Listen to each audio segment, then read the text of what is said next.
This is Coffee and the Bible, and I'm here with my brother Brion Fuller. He is a Air Force veteran and a Air Force Academy graduate and a scientist with NASA and a minister, worked with youth for many years, and has a ministry of sort of waking up the church and putting God back into the public marketplace. So this is the first of, I hope, many interviews at Coffee and the Bible. We'll get back to our studying Galatians next week.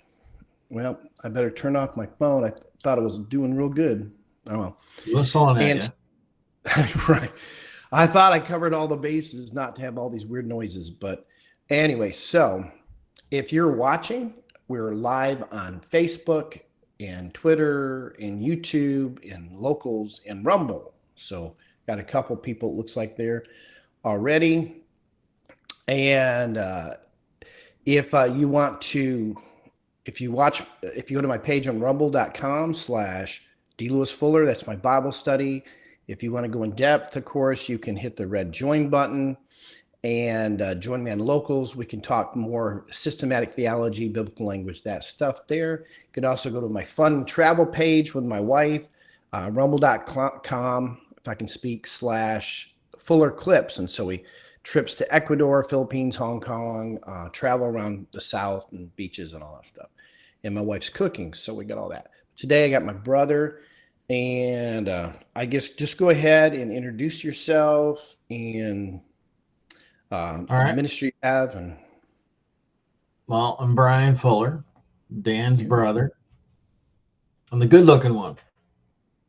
I'm the good-looking one, but it's okay. Yeah. He's the smarter one, but Well, we all think we're the good-looking one, so. that's true. As long as it's not Randy. I've been praying about how to get this done, and the Lord came and told me that I needed to start up a ministry that is to wake the church up, get it to step into what God has for the church in the United States. And from looking back on the past, about the time Woodrow Wilson was in office, it'd be like 1904, something like that. Mm-hmm. The church has taken a back seat. It hasn't really stepped out into that guiding light for the country, that moral compass, Yep. And so that's what this whole ministry is going to be about, is try to enlighten everybody on, well, the history involved that brought this about for the church in the United States, why it's so critically important for the church to stand up and fill that space, and hopefully wake the body of Christ up and they start stepping into what God has for us.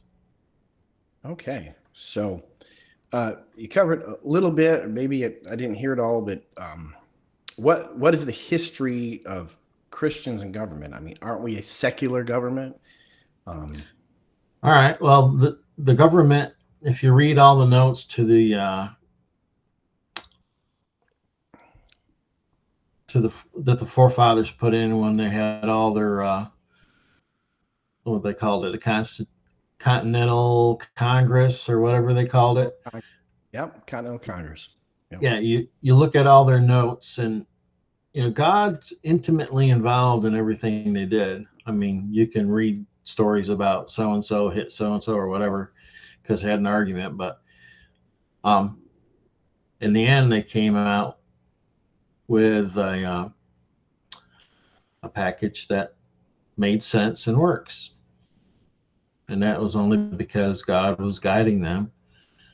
And see, when the Pilgrims came over and they landed in Plymouth, they entered into a covenant with God, saying, "Be our God and we'll be your people." Mm-hmm. And And I'm sure that was partly because they were so psyched about being on firm ground instead of in a boat going across the sea. And then, well, when George Washington, on his first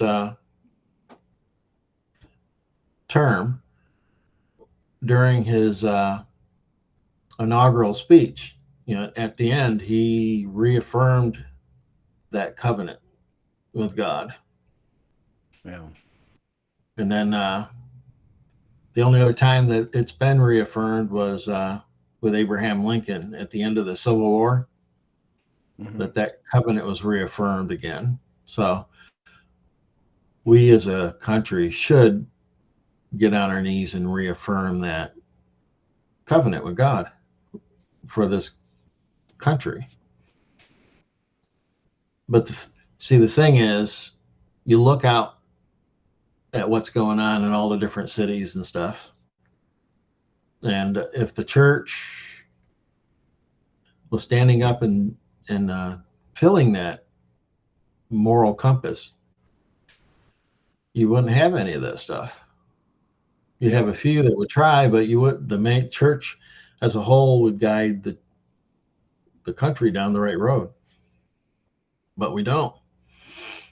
And more often than not today, churches are in the mode of pacifying everybody.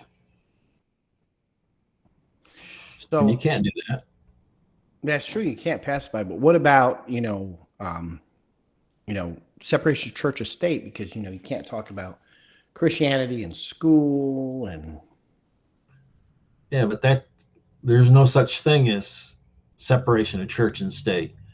There's only one place that line was ever used, and it was in a letter from Paul Revere to his friend. And that was the one and only time. Thomas Jefferson. Thomas Jefferson? Well, yeah, to a church in Virginia, Baptist church in Virginia. Yeah. But, that's the only time it was used. It wasn't in any official capacity whatsoever. What the Constitution does say is the government can't tell the church what to do. Yeah. But, and that's just it. So in the letter that Thomas Jefferson was writing in response to a pastor in Virginia, he was afraid that the colonies would start having like the Church of England. Remember, the Pilgrims left England because of religious persecution. They were being persecuted because they were not part of the Church of England, and they were being killed and burned at the stake and all these things. So they left to escape religious persecution. And that's what a state church represented. And so they just wanted to make sure that there wasn't going to be partiality to one church or not, as far as a state church, like the Church of America. Well, we don't have a Church of America. And so Thomas Jefferson was sort of pacifying that pastor, saying, don't worry, because that's not what we're about. We're not, it's about freedom. And so the Establishment Clause in the Constitution is actually there to protect our faith from the government infringing on us. So it's not to protect the government from Christians, but it's to protect the Christian from the government. Yeah. Yeah. Got turned around there, upside down, the world up well, is the down, whole thing. Up, left is right. The whole thing today is turned around backwards. Everything. Everybody. Sociology, sex, everything's just upside down. Yeah. And you would think that, if the church would stand up and fill that spot, they're supposed to, that all the things that everybody complains about today, all the things that people want to just go away and not be, they don't have to deal with it, they wouldn't have happened. Mm-hmm. And for whatever reason, someone got a hold of that line from that letter and pushed it and pushed it and pushed it until people started believing. And even today, you listen to people talk on the news broadcasts and stuff, and they'll say separation of church and state when there is no such thing. So You can go anywhere. Just look. If you think the church is doing the job it's supposed to be doing, then look around. Uh-huh. If you see homeless people, if you see people burning down stores, going in and looting stores legal, and they're letting them do it.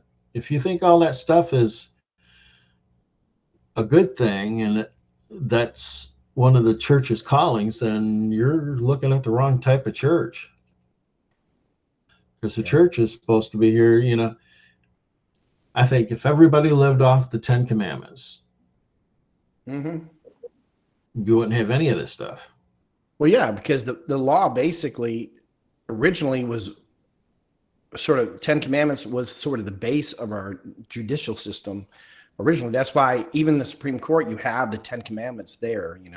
They talk about taking it out of certain courthouses, but it's right there in the Supreme Court. It has been the whole time. And they have chaplains that start off every governmental proceeding with prayer. And that's from local mayor all the way up to Congress. So it's always been there. It's not something that didn't belong, or this whole idea of separation just doesn't exist. Yeah. Well, so why should Christians care today?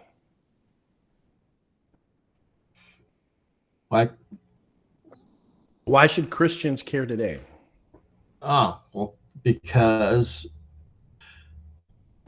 for one, I want to be on that first bus out of here when Christ comes back. And I want him to look at me and say,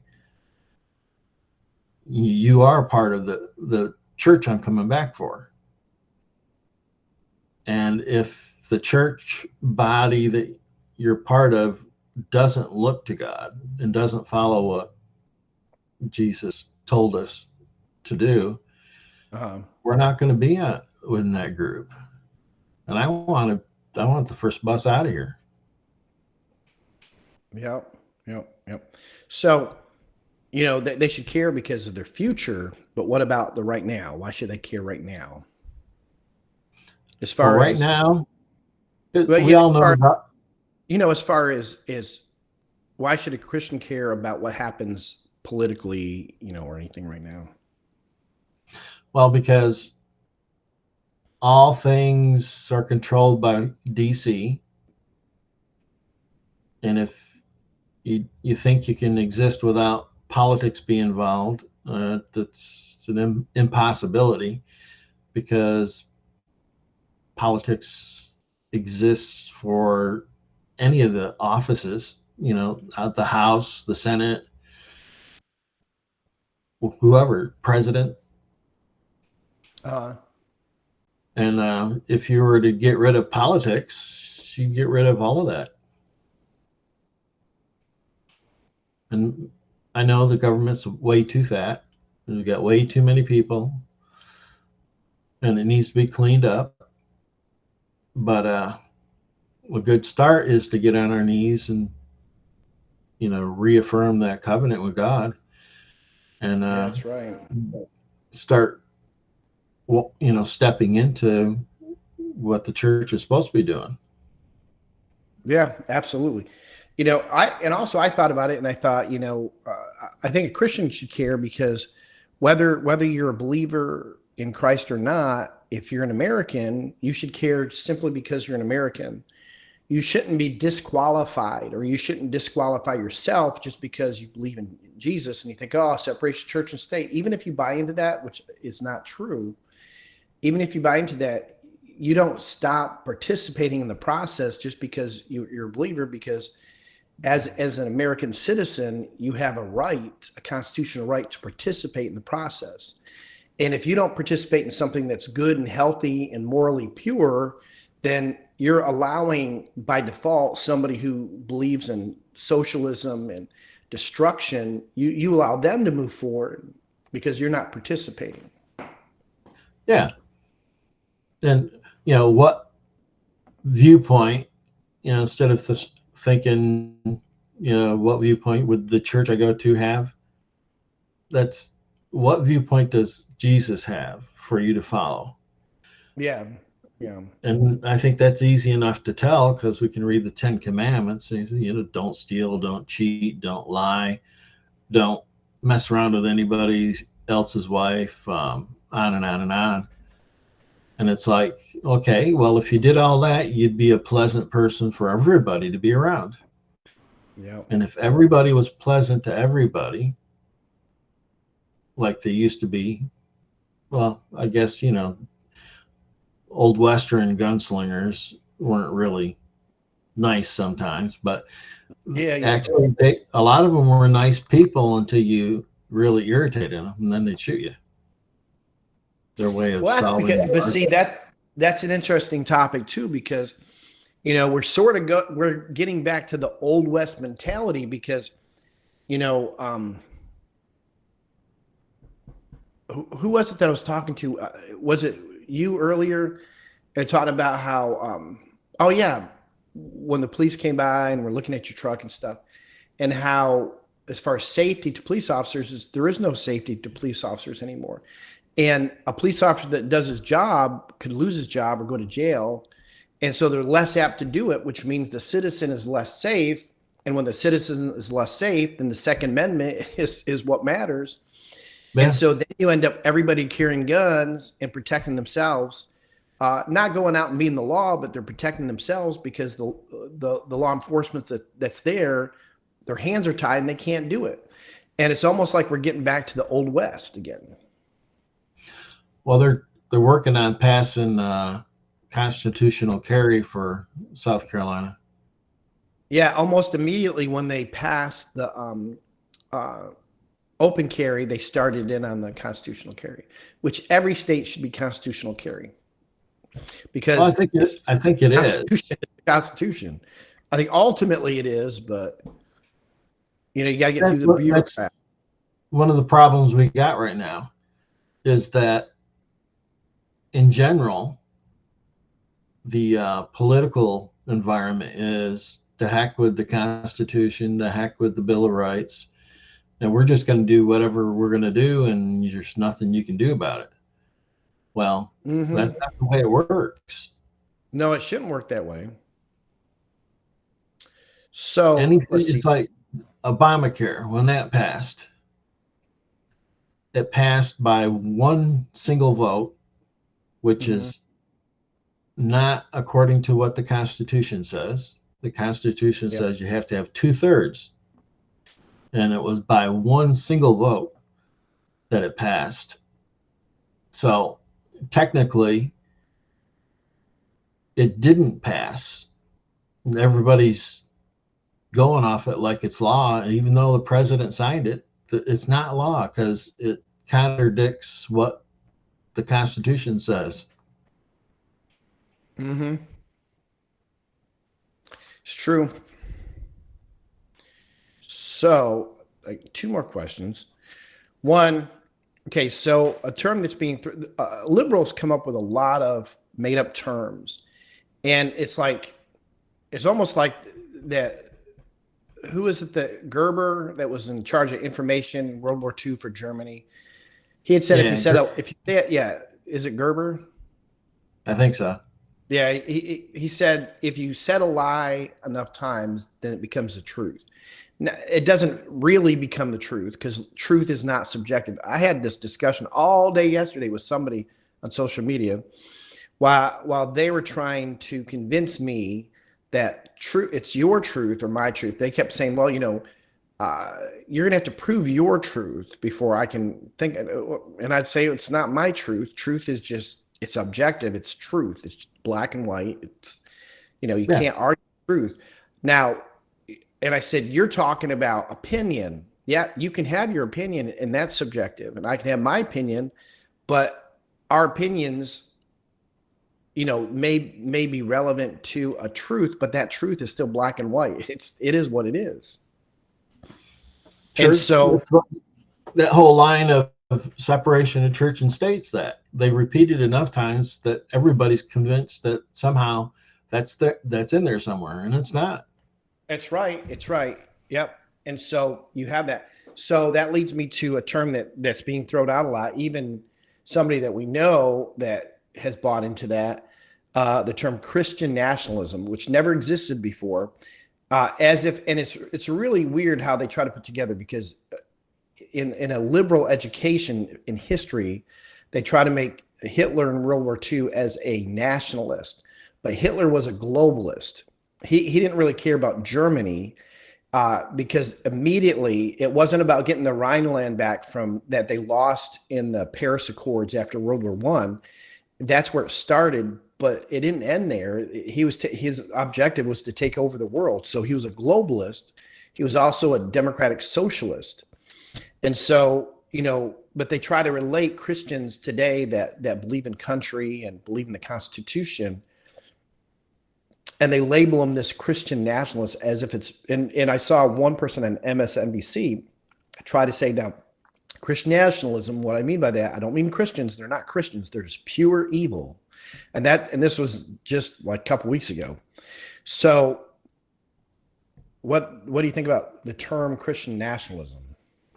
I've heard them just in the past couple of weeks start throwing that term around. Yeah. And it's like, you're a Christian or you're not a Christian. But of course, we all believe in the nation we live in, America. But this term Christian nationalism, I don't think it belongs anywhere. Well, what was funny is when she was talking and she said, and what's really bad is they really believe that the rights you have as an American doesn't come from the Constitution, but it comes from God. And because they believe their rights come from God, that's scary. And then you read the Constitution, and the Constitution says our rights come from who? God. Yeah. Yeah. And so the whole Bill of Rights is what the government can't do. The government can't infringe on this, and the government can't seize your property, and the government can't. It's all about the government can't. And the reason it can't is because all these rights were given to us by God. The Constitution says that. But they're trying to twist that to make that something bad, as if that's a mischaracterization of the Constitution. Well, when that's because that says. Well, that's because they're right now with claiming that we're a democracy instead of a republic. You read any of our documents, America is a republic. And it was done that way so that instead of the government telling us citizens what to do, we citizens tell the government what to do. And I think we've lost focus of that too, because who's standing up telling their representative, you better vote this way? I mean, you would think that on important votes that they would actually do a quick survey of the people they represent and say, okay, what do you believe? And then out of that, you would get, whatever they would decide. But that doesn't happen. 90% of the time, you don't even know what they're voting on. I don't think they know what they're voting on half the time. Well, they don't, because they'll give them a bill that's 900 pages long 2 hours before the vote, and nobody has time to even look inside. And they do that on purpose. And yeah. I think personally, they should have to read every page. And I think it should be read in the Congress House. I think somebody should sit up and read it. And so everybody hears every word of every page before, and then they have to separate and talk, in their groups, like the Republicans over here and the Democrats over here, and talk, and then come back, talk again, and then vote. That's what I think. Yeah, that's what they should do, but they don't. I mean, that makes sense, but when does the government ever make sense? What they want to do is stick as much secret stuff in there as they can. That's why the bill, instead of being 2 or 3 pages, is 1,800 pages. Just because they're throwing in stuff that they know if they put it out there as a single line item, it would fail, and they push it in thinking nobody's going to read it. They'll just pass it. Yeah, the bill's so big that no one's going to bother reading it. In Yep. Yep. reality, they don't. It's like the Inflation Reduction Act, they called it. Uh-huh. It has nothing whatsoever in it to reduce inflation. Same thing with infrastructure. The infrastructure, it was like what, 3% was infrastructure, and then that was earmarked not to start till 2034. So it's like They're, it's money that nobody's ever going to see for a long time, and it's only like 3% of the total amount, and everything else was junk. Yeah, yeah, yeah. yeah, and then you got That's people that are going right now. People are in this mode of how can I force the government to give me money for nothing? It's like yep, reparations. Really? Everybody that was a slave at the end of the Civil War had got reparations. They got yep, 40 acres and a and mule, a mule. Yeah, and the 40 acres was a lot worth a lot of money, yep, for them. yeah. And then they had one of the generals ended up giving them money too. Well, and it wasn't just that. Like in Charleston, the largest slave owner in Charleston at this time of the Civil War was a black slave owner who was a female black slave owner. One of the Yeah. largest independent regiments of the Confederate Army in North Carolina was constituted not of slaves that were forced to fight, but of black slave owners in North Carolina. So it's just there's a lot of lies mixed in with all of that. Well, So yeah, history. Well, that's one of the things I like about Glenn Beck is he's gathering up as much of the actual documents from history, uh-huh. and he's taking them around from place to place and having like the mobile museums that people can come see and look at the documents and stuff. Uh-huh. I think that's something that everybody should go see. Oh, I think so too.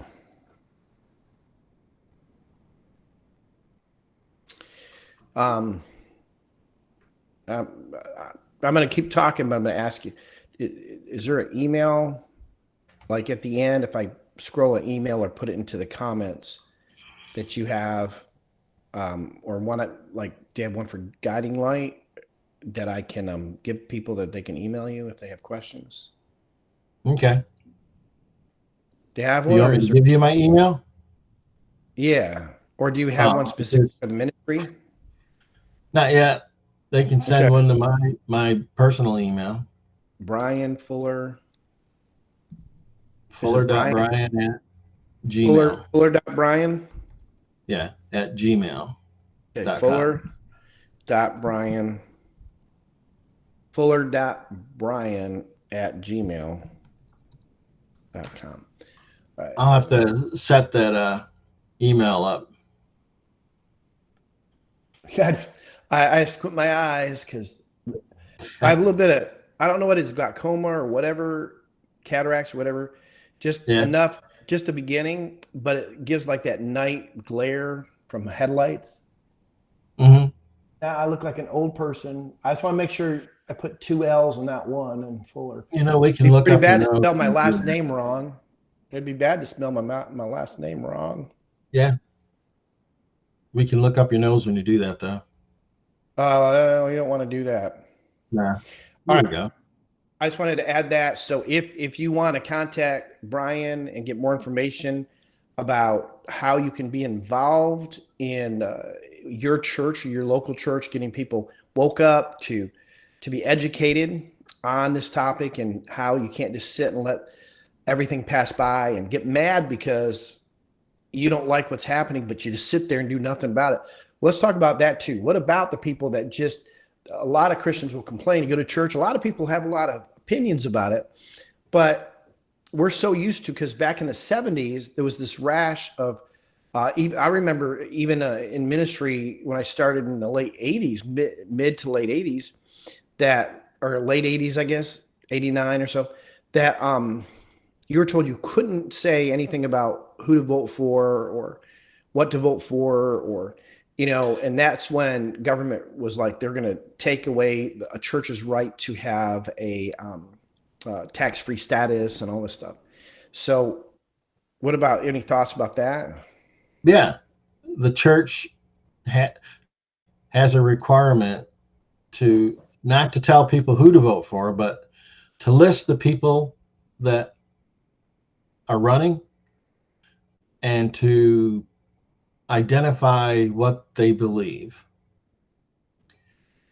And I think that's a critical thing for people to have. Most people don't bother to even try to research that. They just buy the crap that you hear on the commercials, and everybody knows if it's in a commercial, it's a lie. Yep. And maybe not all politicians aren't that way, I guess, but most of them. It's like you listen to the ones for Nikki Haley, and it's like lie after lie after lie after lie. Well, the interesting thing about her with the primaries that just came through, and that, you know, she when she mentioned she had 40% and Trump had 60, that you know, that she said that's a big group, just like in New Hampshire. And I kept thinking, in New Hampshire though, 90% they 90% of the people that came out were Democrats. That it wasn't independents or Republicans, it was Democrats. And in Yeah. the general election, Democrats can't, you know, they can't go in and vote for Republican candidates. So it's like, you know, you're bragging about votes that, you know, you're catering to the other sides. If you're going to be a Democrat, I mean, you might as well wear a big hat that says I'm a rhino, because if you're bragging about a certain percentage of votes and you know those votes are coming from the other political party, then really you're catering to that party, which means you're not really a Republican. Whether, you know, to me, Well, a lot you of might as well people, just sell your soul to the devil. well, it's like being a Christian. A lot of people say, well, I'm not an atheist, and I'm not satanic because I don't want to worship the devil. And they go down the list and they say, well, I'm none of those, so I got to be a Christian. So I'm a Christian. Yeah. And they don't even know what that really means. Yeah, they don't even know what the term means, really. Yeah. Well, I went to church when I was little, or my grandma's a Christian, therefore I'm a Christian, or my grandma's a Baptist, so I'm a Baptist, or my grandma's a Methodist, so I'm a Methodist. Well, no, you're not. You're not born into a religion. Although we use that terminology a lot with Islam and everything else, you're not really born into a religion. You can be radicalized, you can be raised around a religion, but you have to choose for yourself, because But you still have freedom of will. yeah, you got to make a choice. Yeah, right. It's Well, crazy. you ask yourself, in the end, when Jesus comes back, whenever that's going to be, where do you want to be? Do you want to be in a group that goes with Jesus to heaven? Or do you want to be in a group that's not with Jesus and you're going to be separated from God? Yep. You know, where do you want to be? That's true. I know Jesus is real because people I pray for to get healed are healed. Well, it's not me. I Well, mean, you know, the Holy Spirit and Jesus doing it, but well, just like last night when we had a music, sort of like a song service, and I didn't coordinate it. The the pianist, choir director, she did it, and I participated. But there was a woman who and her husband who were homeless, and they said that while they're homeless and they're into drugs and all this stuff, they were walking down a sidewalk. She had a cane, she could barely walk, and this one woman had dropped something. I think it was a yard sale, and she runs over to help her, and you know, sort of self-sacrificing, not paying attention to herself. The lady, who was a member of the church, led her to the Lord, and that experience, she walked away never using the cane again. yeah. It just, you know, and that happens all the time. So when people say miracles don't happen, they do. You have to look for them all the time, and that's evidence that God is real. So, Well, they say that that kind of stuff had stopped with the disciples Yeah. dying. And it's Apostolic like, gifts no, stop. yeah. And it's like, you can't find that anywhere in the Bible. So, no, it's not. I know Yeah. for a fact they're still active and working. When people say, well, God doesn't pay visits to people, I say that's wrong. So you got all kinds of people say that I had an angel show up and help me out of this because I would have died if I hadn't had that help. Well, the same. Remember when we were little, and Uncle Bob Pullman, going up the hill. What was it called? Dansville Hill? It wasn't Dansville Hill. Stony No, Brook. it's the Stony. one going up toward Rochester. No, no, I'm talking about. It was the one going. It was going up from Dansville up that hill. Is the one they fell into Stony Brook Park. I mean, the one going from Dansville to Hornell? Yeah, like leaving Dansville, you go up the Dan. Is it called the Dansville Hill? We call it Dansville Hill. Yeah, Yeah. whatever. Stony Brook Park, and they had fallen in there. I mean, what, 100-foot drop or whatever, and Pam remembered this lady in white that she thought was a nurse, helped them get out of the cart and go up, climb up back up the cliff to be at the roadside when the ambulance got there. Remember, and Mom told me the story, and she kept asking the ambulance for who the white nurse was that helped them, and they're like, there is no white nurse here. There was an angel helping them. Yeah, yeah, yeah. Yeah, So, so many stories like that. so they do make visits. Yeah, And I believe that Jesus actually still makes visits too. Because yep, to start this off, that's how the chat happened with Jesus. Is he actually came into my room and sat down beside me, and we had a long talk, and he was telling me what he wanted me to do. So that's what I'm attempting to do. what you're gonna do. So back to that term Christian nationalism. Uh, I believe because it's just a made up term, and I don't really get into a lot of the liberal languages on purpose, and so I'll use correct language. I don't purposely try to offend anybody, but I'm not going to cower and back down to what I know is true.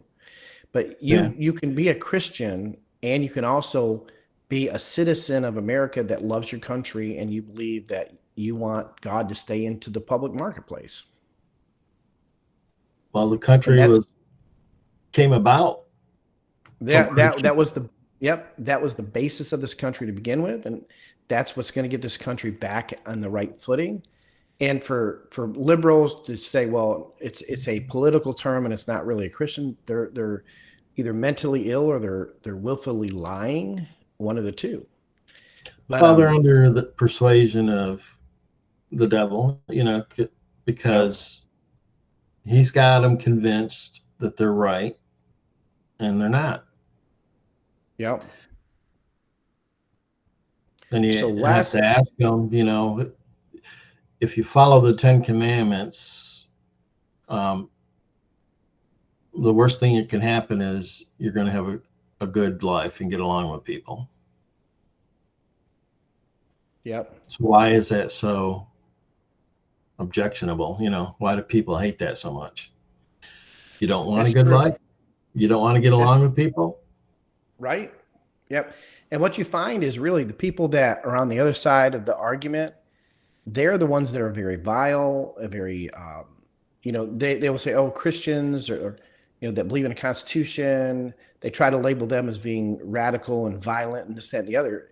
But it only takes somebody opening their eyes to see that a Christian, especially those that love their country, are more apt to help somebody in trouble, to support somebody, to go out of their way to help somebody who's hurting, um, because that's just always the case. And the other side of the aisle, I think it's more apt to see people who are violent and detestable and all these things. It doesn't mean Yeah. everybody that, and it doesn't mean everybody that's liberal is that way, but that's where you're going to find that mindset. Yeah. Because you look at over the past few years what's happened in a lot of these cities that are anti-cop and all this, and it's like you got groups of people coming in and burning the city down, and it's like, really? How's that doing anything? How's that doing anything? So Yeah. the last question is, so if I'm a Christian and I haven't been involved, I vote, and surely voting is enough. What else is there for me to do? What else can I do to get involved to make that Well, move back to a Christian country? people can start getting involved in the government at the local level or the county level or the state level. It's like school board. You don't like what the school's teaching your kids. Well, run for a school board seat, and then you can have a say. And instead of, well, there's nothing we can do, the only thing we can do is bring a lawsuit against the school board. Well, if you're on the school board, you can change it. That's right. Yeah. Well, I don't like the way school board's running. Well, then get off your caboose and get on the school board and make a positive change. Yeah. Or get on Now, the city council for your city you live in. that's right. And in reality, you can do more good at the local level. You can focus, well, I want to change Congress or Senate. That's great. And we should try to do that if we have somebody in our state that is not voting the way that the state wants them to vote. Not to name Lindsey Graham or anything, but and that's He's good. a short little guy. Huh? Lindsey Graham is a short little guy. Yeah, but I'm I just saw saying, him standing next to Donald Trump, and the top of his head was below the bottom of Trump's chin. That's true. That's true. I'm surprised how small a lot of people are, then Trump, how big Trump people is are. 6'4", so he's a tall guy. He's a tall guy. So, so being active and trying to make change at a big level is good, but it's going to get frustrating because a lot more people have to get involved. But I think the change that you need to see, because think about it, when the liberals came in, they sort of took over everything. They did it very covertly. They did it in the schools. They did it, they did it in local leadership. They did it in that stuff. So it's taking back your county and your state, your principality, your township. Yeah, setting things school back board. to where they should be. Yeah, and that's more important, making changes at the local level, because then you start influencing the next generation of children. And instead of having children as they are today in the public schools growing up to hate America, you actually will have a whole generation raising them to love. Because really, the only way to take America back, I believe, is by changing. It's the same way the liberals took America away from us, and that is to properly educate the youth so that that whole generation wants to go back to what the Constitution stands for. Yeah. That's just my take. They don't really teach the Constitution anymore, not in school. Well, or government or history, or it's all or forefathers, or they try to teach them that the forefathers were agnostic. They weren't Christians, and we know that's not true. They were all Christians. Oh yeah. And so I have a whole collection of all the quotes that they all said that, and it comes out of personal diaries and out of all the stuff, but what they really thought or they believed. So then we say, well, he believed XYZ. Well, let's look at what he said in his diary, blah, blah, blah. And but we have to fight harder to have more evidence in those situations, because they just assume they're right. And so it shouldn't be that way, but it sort of puts it on us to be educated enough to have the support behind it. Yeah. So, I know that Chuck Norris, when I lived in Texas, I'm not sure what he's doing so much anymore. He went to First Baptist Dallas, and Dr. Altman, who was one of my mentors at Southwestern, was the organist over at First Baptist. And Chuck Norris and his wife went around Texas at that time and they were replacing science books by winning over school boards that included, along with evolution, but included intelligent design. So, Yeah, and then evolution. also, huh? Well, there's a lot of stuff people believe that's not true. Evolution, no such thing. Yeah, Even Darwin on his deathbed said there was no such thing as evolution. yeah. And that's Well, yeah, that's the one they coin as being the father creator of of, yeah, evolution. yeah. Yeah, and it's like, no, there is no evolution. Yep. Yeah. And so they did that. They also fought to put the Bible back in as a textbook for literature.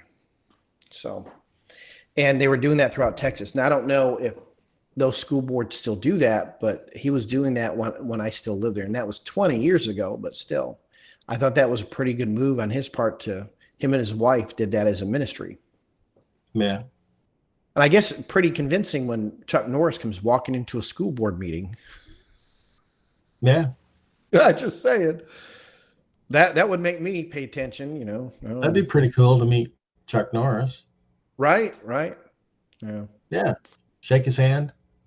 I know. I That know. would be cool. A camp that we worked at, that a senior pastor of mine was on the committee for, that became the North Texas Convention Center. They filmed 2 episodes of Texas Walker there. I was there the day they did it, but they wouldn't let us near where the filming was. So he was there when I was there. I just wasn't able to go there. If I was, I would have. You know me. I'd have Oh found yeah, a way to get over there, but they wouldn't let they wouldn't let us go over there. So anyway, it's all good. All good. yeah. All right. So I guess that's, you got anything else to say in closing? I think it's Nah, pretty that's good it getting for involved locally. now. Huh? Pardon? What? That's it for now. Okay. So they can contact you through your email, fuller.brian@gmail.com, to ask for information. If you want Brian to come speak at your church or your church group about this, you can contact him there. I'm sure you can request flyers because he could probably provide a flyer. Also, I'm sure that there's other things your church could do by providing information that I know exists. I don't know where exactly to go to. I should have looked that up, where it will have a list of uh, everybody in your area that's running and what they stand for as far as Christianity and not, and public opinion. And so you need to educate yourself. And if nobody in your church is doing it, then you should pick up the gauntlet and you should be the person that should start that in your church. And you can contact Brian for more information with a Guiding Light Ministry at fuller.brian@gmail.com. That's about it. I'll see you next week. We'll go back we're done with Galatians, so we're going to get into Ephesians. So if anybody All right. watches this, wants to jump in and talk about Ephesians, because we're going to be talking about spiritual warfare eventually when we get to chapter 6, let me know. Give me your email information. I'll invite you. Just be polite, and you don't have to agree, but you do have to be polite, or I'll mute you and you can join us. I can have up to 9 people. So, if you want to, let us know. But until then, I will see you next week. Next week. All right, bye. Bye.